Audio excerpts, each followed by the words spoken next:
100కు పైగా దీర్ఘకాలిక సమస్యలకు ఎటువంటి ఆపరేషన్ దుష్ప్రభావాలు లేకుండా హోమియోపతి చికిత్స.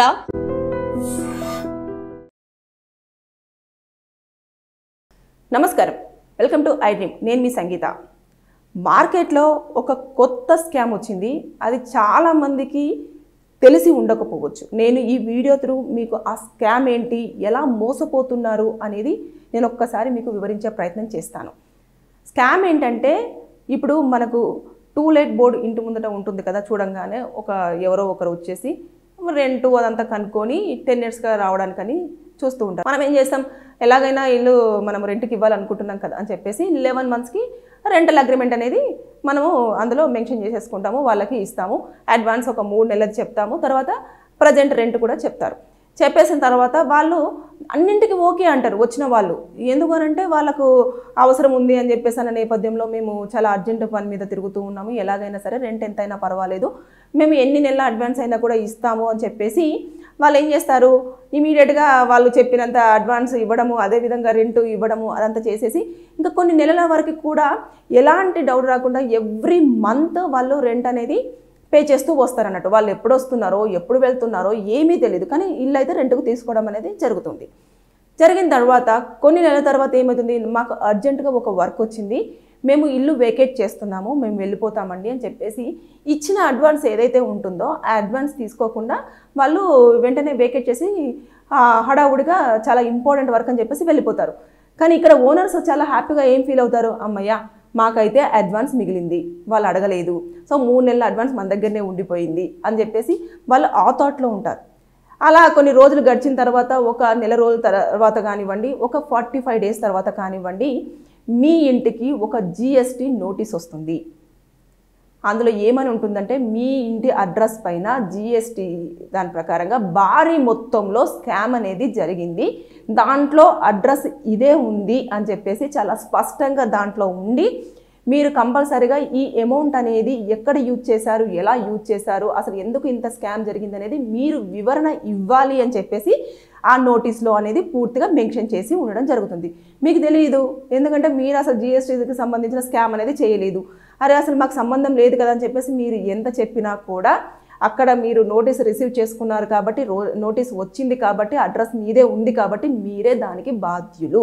ఎందుకంటే వచ్చిన వారు ఎవరైతే ఉన్నారో వారు ఎవరో తెలియదు, ఎందుకు వచ్చారో తెలియదు, కొన్ని నెలలు ఉన్నారు, బాగానే రెంట్ ఇచ్చారు, అడ్వాన్స్ కూడా మిగిలిచ్చేశారు, వెళ్ళిపోయారు, మీరు అక్కడికే ఆగిపోయారు. కానీ వారు వెనక నుంచి ఏం చేశారు, ఇదే అడ్రస్, వాళ్ళు ఉంటున్న స్టే చేస్తున్న అడ్రస్ని తీసుకెళ్ళి GST దాంట్లో చూపించారు. దాంట్లో ఒక స్కామ్ కూడా చేయడం జరిగింది. కొన్ని కోట్లలో స్కామ్లు కూడా అట్లాగే చేస్తున్నారు.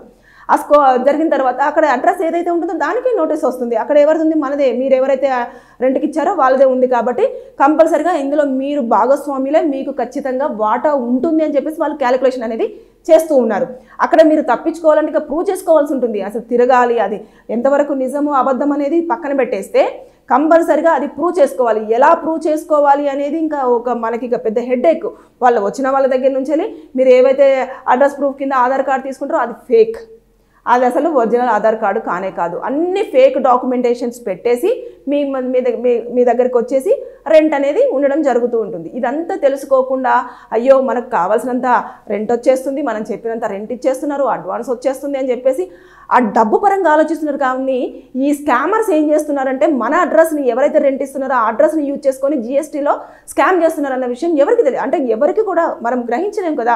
ఓకే, వాళ్ళకి అవసరం ఉంది, వచ్చి ఏదో పని చేసుకుంటారు, రెంటుకుంటారు అని చెప్పేసి మనం అనుకుంటామే తప్పించి వారు ఏ ఉద్దేశంతో వచ్చారు, ఎందుకు వచ్చారు అనేది ఎవరు కూడా కనుక్కోలేని సిచ్యువేషన్.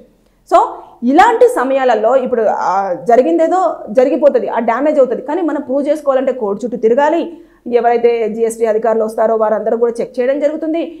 ఎవరైతే అది ఓనర్ ఉంటారో ఆ ఓనర్కి ఎక్కడి నుంచి శాలరీ వస్తుంది, ఎంత క్రెడిట్ అవుతుంది, వాళ్ళ బ్యాంకులో ఎలాంటి ట్రాన్సాక్షన్స్ జరుగుతున్నాయి, ఎక్కడి నుంచి ఎక్కడికి వెళ్తున్నాయి, అసలు వాళ్ళు సంవత్సరంలో ఎంత ట్రాన్సాక్షన్స్ చేశారు, నెలలో ఎంత ట్రాన్సాక్షన్స్ చేశారు, ఇవన్నీ కూడా మొత్తం పూర్తి స్థాయిలో చెక్ చేస్తారు. చెక్ చేసిన తర్వాత అప్పుడు వారికి ఒక అంచనా ప్రకారం, అంటే వాళ్ళు ఎన్నో కేసులు చూస్తారు కాబట్టి చూసిన తర్వాత నేపథ్యంలో ఓకే వీళ్ళకు ఎలాంటి సంబంధం లేదు, ఎవరైతే టెనెంట్స్గా వచ్చారో రెంట్ కోసం వచ్చారో వారే ఈ స్కామ్ చేశారు, వారిని పట్టుకోవాలి అన్న ఉద్దేశంతో ఇంఫర్మేషన్తో ఉన్నప్పుడు మాత్రమే వీళ్ళు సేఫ్ అయ్యే అవకాశాలు ఉంటుంది. లేని పక్షంలో ఒకవేళ ప్రూవ్ చేసుకోకుండా మన ట్రాన్సాక్షన్స్ అన్ని గజిబిజిగా ఉండి ఏదో ఉండి ఒక్కోసారి ఇలాంటివి ఉన్నా కూడా ఇంకా మనం తిరగాలి, ఇంకా కోర్టు చుట్టూ తిరగాలి, మనం ప్రూవ్ చేసుకోవాలి, time waste, mental tension, pressure, health issues ఇవన్నీ రావడం జరుగుతుంది. సో అందుకంటే దానికంటే ముందుగా మనం ఏం చేయాలంటే ఎప్పుడైతే మనం టూ లేట్ బోర్డు పెట్టామో ఎవరైనా టెనెంట్స్ వస్తే వారు ఎవరైనా కానివ్వండి, ఏ స్టేట్ వాళ్ళైనా కానివ్వండి, ఏ కంట్రీ వాళ్ళైనా కానివ్వండి, మన తెలుగు వారే కానివ్వండి, అదర్ స్టేట్స్కి సంబంధించిన అదర్ లాంగ్వేజెస్ వాళ్ళు కానివ్వండి, పోలీస్ స్టేషన్కు వెళ్ళి వారికి సంబంధించిన అడ్రస్ ప్రూఫ్లన్నీ తీసుకొని వీరు నిజమేనా కాదా, వీరు కరెక్ట్గానే ఉన్నారా లేదా, అసలు వీళ్ళు మన స్టేట్ వాళ్ళేనా లేకపోతే పక్క స్టేట్ వాళ్ళ, లేకపోతే వీళ్ళ ఆధార్ కార్డు కరెక్టేనా కాదా అని అక్కడ ఎంక్వైరీ చేసుకున్న తర్వాత మేము ఈ పలానా వ్యక్తులకు మేము ఇన్ని రోజులకు అగ్రిమెంట్ చేసుకున్నాము, మేము ఇల్లు రెంట్కి ఇస్తున్నాము అని చెప్పేసి వారి ఫొటోసు, వారు ఏవైతే అడ్రస్ ప్రూఫ్ కింద ఇచ్చారో వాటిని తీసుకెళ్ళి పోలీస్ స్టేషన్లో సబ్మిట్ చేసి పోలీసులకు ఇన్ఫర్మేషన్ ఇచ్చి అప్పుడు మీరు రెంట్ అనేది ఇవ్వండి అంతే. అలాగే మీరు ఎప్పుడైతే రెంటల్ అగ్రిమెంట్ అనేది ప్రిపేర్ చేసుకుంటారో దాంట్లో మేము కేవలము వారికి రెంట్ పర్పస్ మాత్రమే ఇవ్వడం జరుగుతుంది అని చెప్పేసి మీరు చాలా స్పష్టంగా దాన్ని మెన్షన్ చేయండి. అంతే తప్పించి వీళ్ళు ఇంటి ఓనర్స్ లాగా కొంతమంది అసలు రెంటల్ అగ్రిమెంటే అసలు రాయని కూడా రాయరు, అసలు వాళ్ళు దాన్ని చేయించుకొని కూడా చేయించుకోరు, వాళ్ళు ఇష్టం ఉన్నట్టుగా వస్తారు ఉంటారు, అసలు రెంట్ పే చేయరు, ఏమీ పే చేయరు, వారిని చాలా ఇబ్బందులు పెడుతూ ఉంటారు. ఇవన్నీ కూడా జరుగుతూ ఉన్నాయి, చాలా కేసులు ఫైల్ అవుతూ ఉన్నాయి. దయచేసి ఎవరైనా సరే ఇల్లు రెంట్కి ఇవ్వాలనుకుంటే ఇలాంటివన్నీ కూడా జాగ్రత్తలు పాటించండి. అంతేకాకుండా ఎవరు వాళ్ళు ఒకవేళ అడ్వాన్స్ తీసుకోకుండా హడావుడిగా వచ్చి హడావుడిగా వెళ్ళిపోతున్నారు అంటే పోలీసులకు ఒక ఇన్ఫర్మేషన్ అనేది ఇవ్వండి, కొంచెం సస్పెక్ట్ చేయాల్సిన సిచ్యువేషనే. కాబట్టి దయచేసి ఇవన్నీ ఫాలో అయ్యి మీరు ఎలాంటి ఇబ్బందులలో పడకుండా మీరు జాగ్రత్తలు తీసుకోండి. ఈ వీడియో చూసిన వాళ్ళకి ఎవరికైనా సరే ఎలాంటి లీగల్ ప్రాబ్లం ఉన్నా, మీకు లీగల్గా ఇన్ఫర్మేషన్ తెలుసుకోవాలన్నా కూడా కింద ఈ వీడియో కింద మీరు కామెంట్ పెట్టండి, దానిపైన నేను వీడియో చేసి మీకు ఫుల్ ఇన్ఫర్మేషన్ ఇవ్వడానికి ప్రయత్నం చేస్తాను. Thank you.